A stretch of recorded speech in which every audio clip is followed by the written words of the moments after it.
Friends, આજે હું share કરીશ તમારી સાથે ઘઉંના લોટમાંથી ક્રિસ્પી નાસ્તો બનાવવાની રેસીપી. તો તમે બાળકોને બી લંચ બોક્સમાં આપી શકો છો તે ક્રિસ્પી નાસ્તો બનાવવાની રેસીપી. તો અહીં આગળ મેં 1 કપ ઘઉંનો લોટ લઈ લીધો છે ચારીને.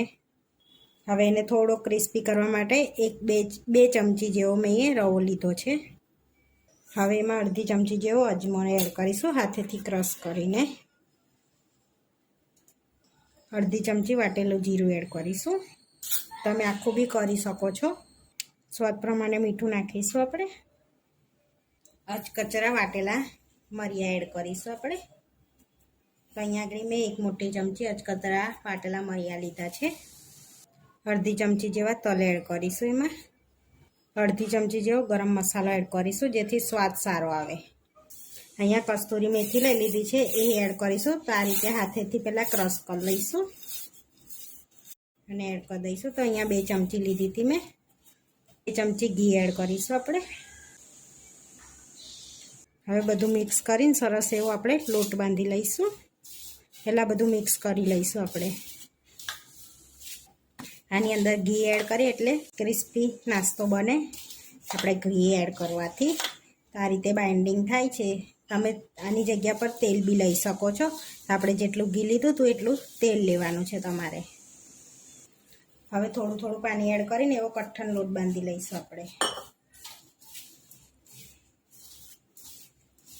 આ રીતનો આપણે કઠણ લોટ બાંધી લેવાનો છે. સરસ. હવે એમાં થોડું ઘી એડ કરીને આપણે કેળવી લઈશું. સરસ આપણે કેળવી લીધો છે. હવે આપણે 10 મિનિટ રેસ્ટ આપીશું એને. આપણે લોટને પલળે 10 મિનિટ થઈ ગઈ છે.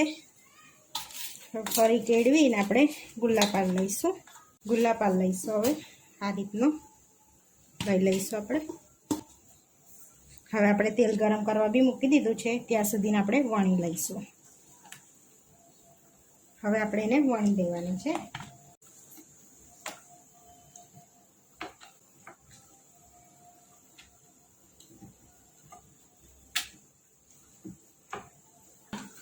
હવે આ રીતે આપણે વણી લીધી છે. બહુ જાડી નહીં ને બહુ પાતળી નહીં, આ રીતની આપણે વણવાની છે, જોઈ શકો છો. હવે ફૂલે ના ને ક્રિસ્પી થાય ને એના માટે આપણે ડોટ લગાડીશું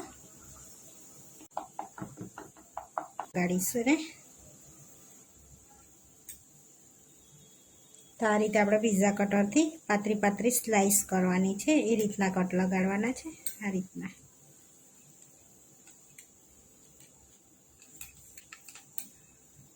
હવે આપણે આડા કરવાના છે કાપા. તો એમાં આપણે થોડીક મોટી રાખીશું. તો આપણે 1 રોટલીમાંથી 3 કાપા કરીશું. તો આ રીતની સ્લાઈસ તૈયાર થઈ જશે. હવે પ્લેટમાં લઈ લઈશું અને તેલ ગરમ થાય એટલે તળી લઈશું આપણે.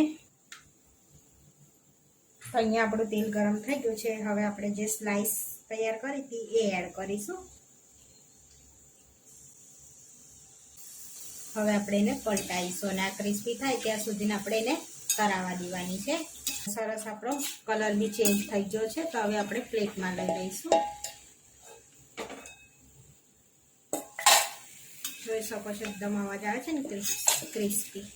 રીતે આપણે બધી તળી લઈશું સ્ટીક. હવે બધી સરસ તળાઈ ગઈ છે. જોઈ શકો છો એકદમ આમ ક્રિસ્પી થઈ છે આપણી સ્ટીક. હવે એની અંદર આપણે એડ કરીશું, સ્પ્રિંકલ કરીશું. એના માટે આપણે એક મસાલો બનાવી લઈશું. 1 ચમચી ચાટ મસાલો લઈશું. સંચર એડ કરીશું અંદર. અડધી ચમચી મરી પાવડર એડ કરીશું. અડધી ચમચી કાશ્મીરી લાલ મરચું એડ કરીશું. હવે આ બધું આપણે મિક્સ કરી દઈશું. હવે જે મસાલો બનાવ્યો તો એ હવે સ્પ્રિંકલ કરી દઈશું આપણે ઉપર. હવે મિક્સ કરી દઈશું બધું આપણે એને. આપણો ક્રિસ્પી ઘઉંના લોટનો નાસ્તો બનીને રેડી થઈ ગયો છે. જોઈ શકો છો એકદમ ક્રિસ્પી બન્યો છે. હવે આ રીતના ડબ્બામાં તમે ભરી શકો છો અને લાંબા સમય સુધી સ્ટોર બી કરી શકાય છે. અને તમે સફરમાં જાઓ તો આ રીતનો ડબ્બો ભરીને બી લઈ શકો છો. તો આપણા ઘઉંના લોટમાં એક ક્રિસ્પી નાસ્તો બનીને રેડી થઈ ગયો છે. આવા વિડીયો જોવા માટે મારી ચેનલને સબસ્ક્રાઈબ કરો, લાઈક કરો અને શેર કરો. અને તમે જરૂરથી ટ્રાય કરો. ફરી મળીશું નવા વિડીયોમાં.